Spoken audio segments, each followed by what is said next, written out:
Kaka nanga Yesu, yoleyo nelakanga, ofana pembeni ya papa, okata makambo nanga. Commence. Allez, on va s'asseoir. Ok, nous allons prendre nos Bibles rapidement. Je ne vais pas traîner, donc un grand maximum, peut-être c'est 30 minutes. Et après, on aura le temps de prier. Prier aussi pour de bien-aimés. Et après, on aura à parler ensemble. Ça va? Voilà, je suis dans le livre de Genèse.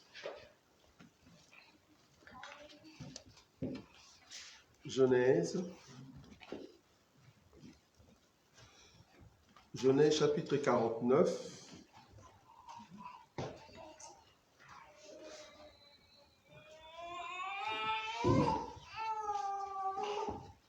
Genèse chapitre 49, je vais prendre le verset 10 et je descends. Genèse chapitre 49, le verset 10 et je descends. On peut lire. Oui. Genèse chapitre 49, le verset 10, je lis au nom de Jésus. Amen. Le sceptre ne s'éloignera point de Juda, ni le bâton s'ouvrirait entre ses pieds, jusqu'à ce que vienne le Shiloh et que le peuple lui obéisse. 11. Il s'attache à la vigne, son âme est au meilleur cep. Le petit de son ânesse, il lave dans le vin son vêtement et dans le sang des raisins son manteau. Le 12. Il a les yeux rouges de vin et des dents blanches de lait. Merci beaucoup. Donc, le verset qui nous intéresse ici, l'exhortation que je vais apporter encore aujourd'hui, c'est la blancheur des dents. La blancheur des dents, parce que dans la Bible, comme vous le savez, la Bible explique la personne de notre Seigneur Jésus, le mouvement, et sa femme, voire même l'ennemi. Donc, cette écriture du verset 12, on nous dit que Judas, au fait, il a les yeux rouges de vin, mais la partie qui m'intéresse aujourd'hui pour l'exhortation de ces 30 minutes, c'est la deuxième partie de ce verset, c'est-à-dire les dents de Judas est blanche par le lait, ou comme le lait. Ça va? Donc, je vais maintenant toucher l'explication de la blancheur des dents. Je ne parle pas ici des dentifrices, rien à voir. Donc, il faut comprendre dans la révélation, quand on explique les dents de Judas qui est le roi, qu'est-ce qui fait la beauté quand Judas est en train de sourire? Ce sont ses dents. Quand on regarde les dents de Judas, on dit, waouh, ses dents sont tellement blanches et c'est le lait qui a fait ça. Ça va? Maintenant, je vais chercher dans la Bible, trouver dans la Bible, qui sont les dents de Judas. C'est ça l'évangile.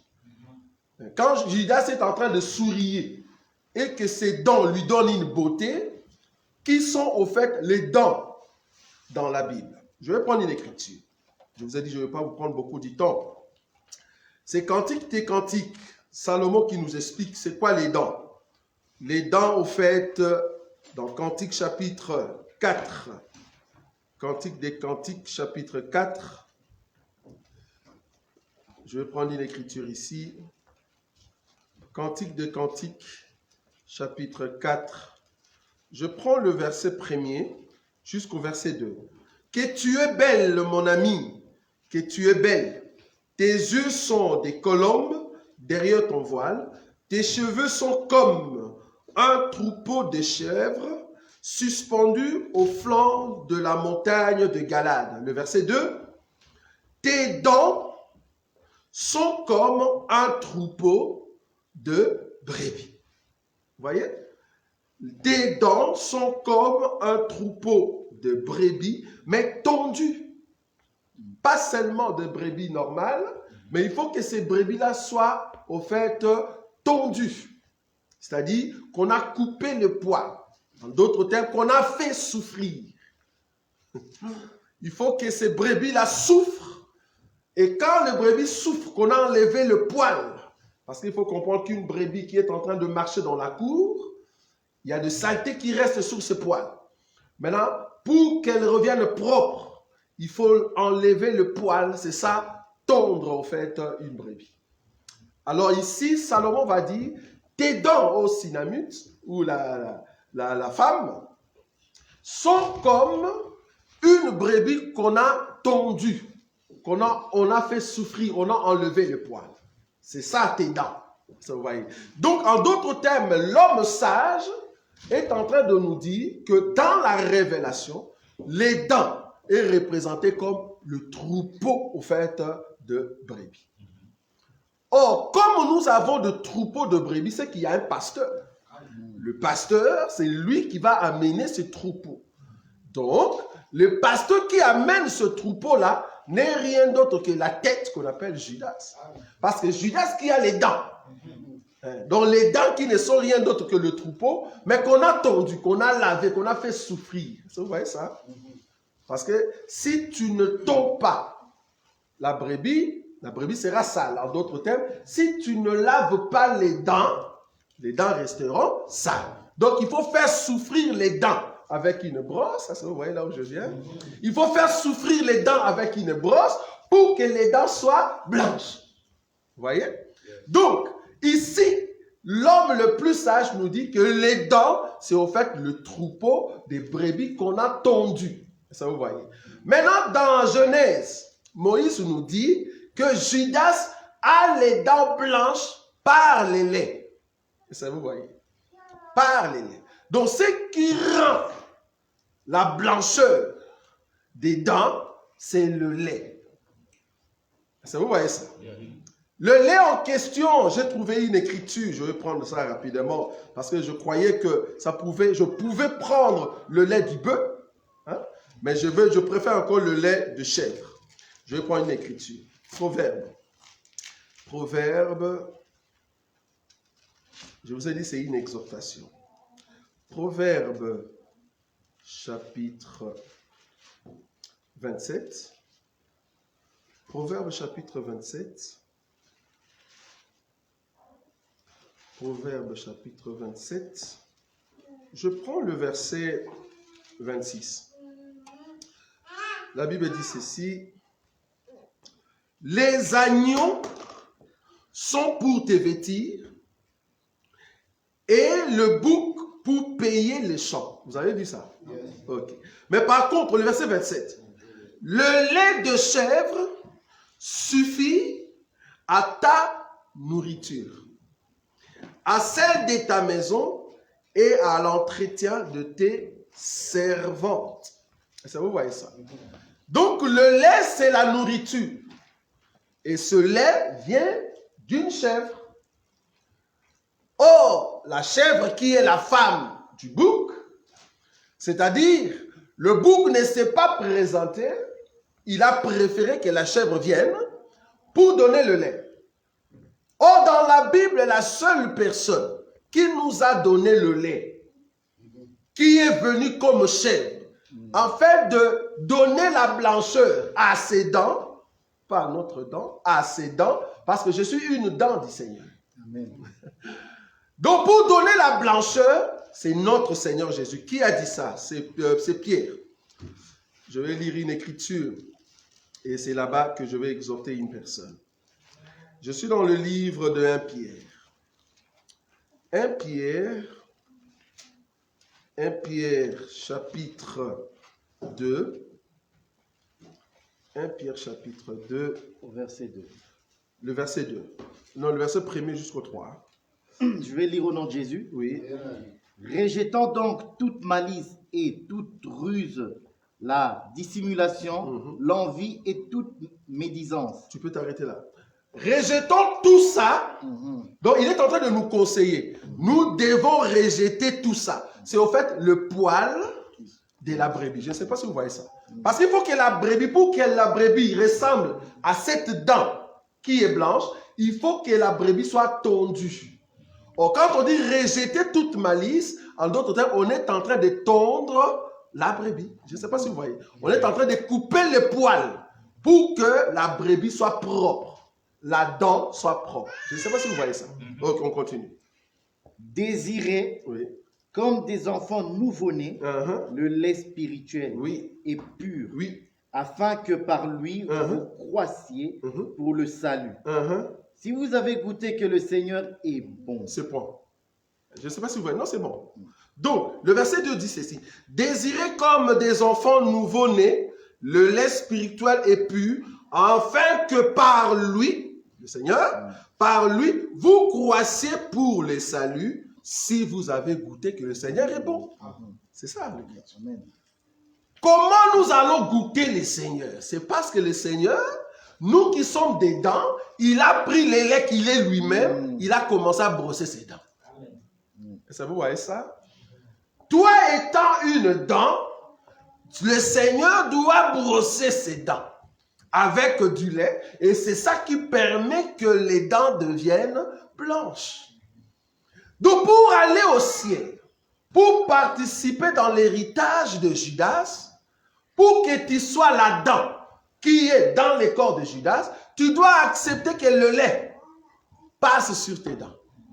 Or, le lait, c'est le Seigneur Jésus. Le lait, c'est-à-dire nous venons auprès de la chèvre, nous allons d'abord le faire souffrir. Parce que le lait est descendu le jour de la croix.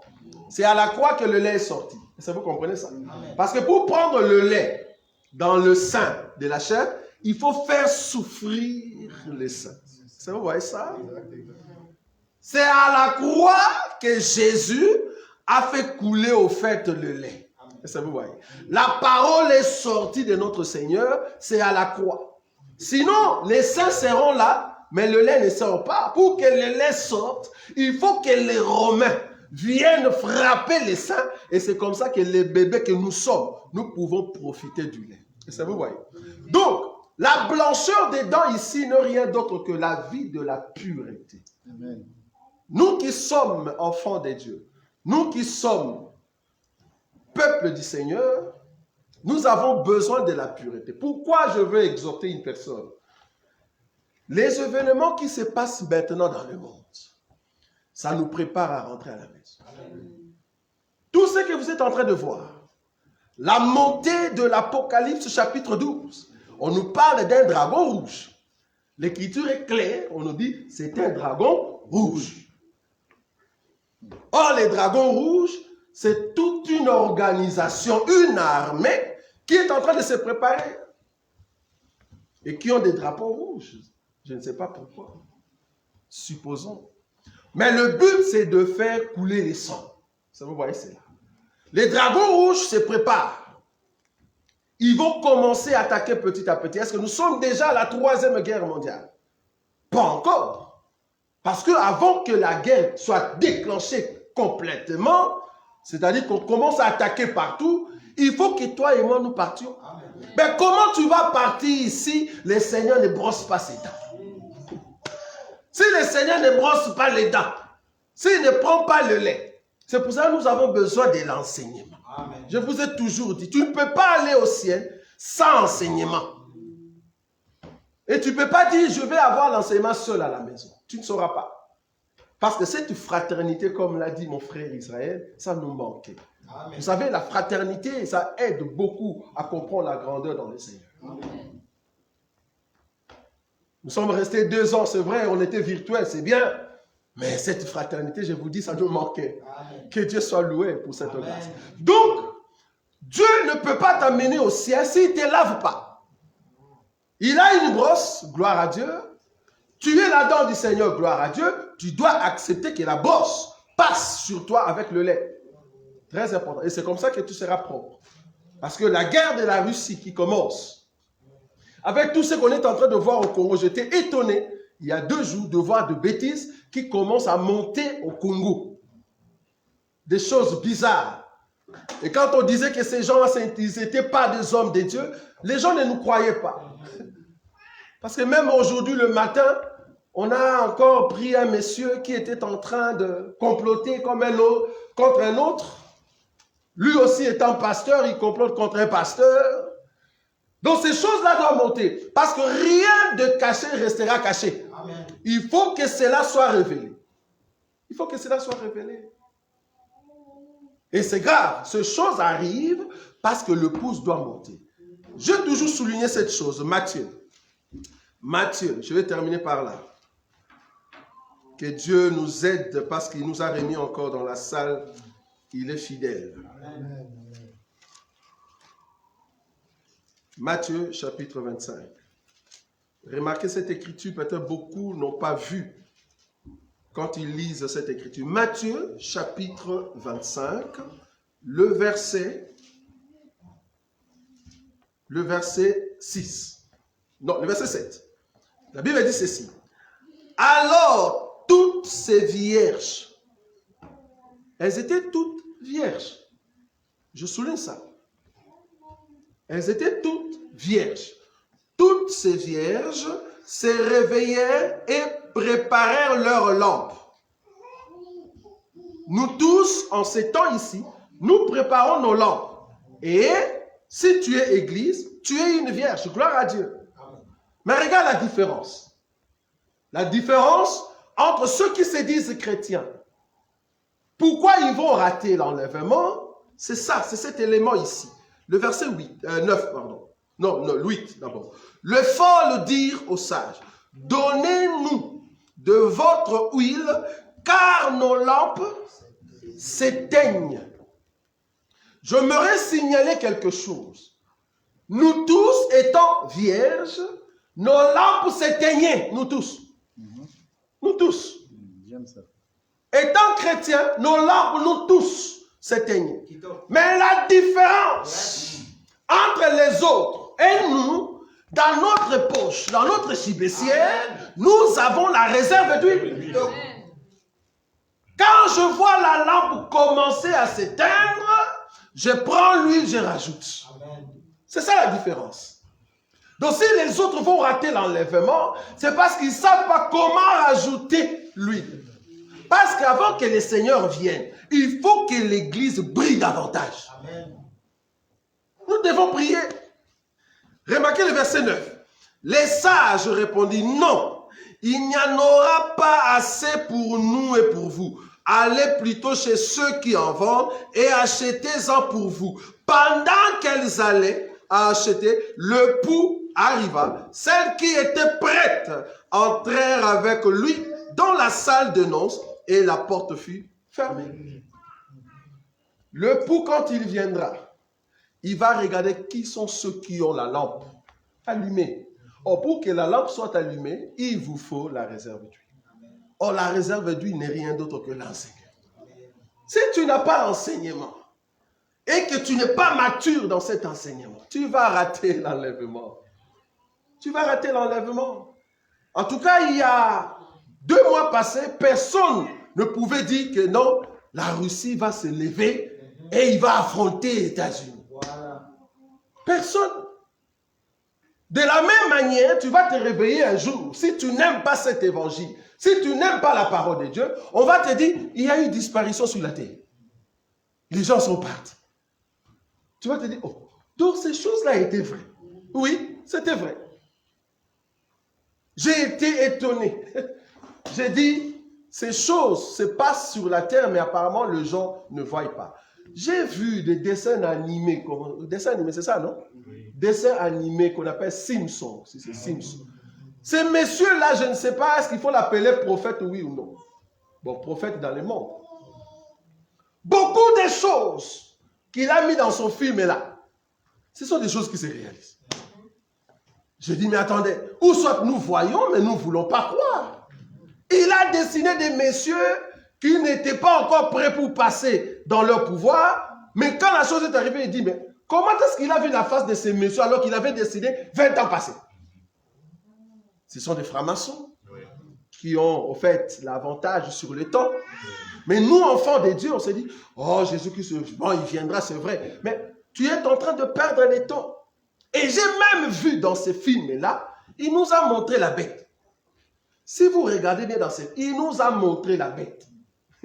Parce que nous, ayant l'enseignement, on a vu que non, ça c'est la bête, ça c'est la Russie. Donc on comprend directement dans ce film-là. J'ai dit, bon, heureusement qu'on a l'enseignement. Peut-être tu vas croire que c'est un film normal. Alors qu'il est en train d'étaler les temps. C'est grave. Je dis, bon, c'est tout à fait normal, parce que ces gens-là, ils ont la notion du temps. Or, nous aussi, enfants de Dieu, par l'enseignement, nous avons la notion du temps.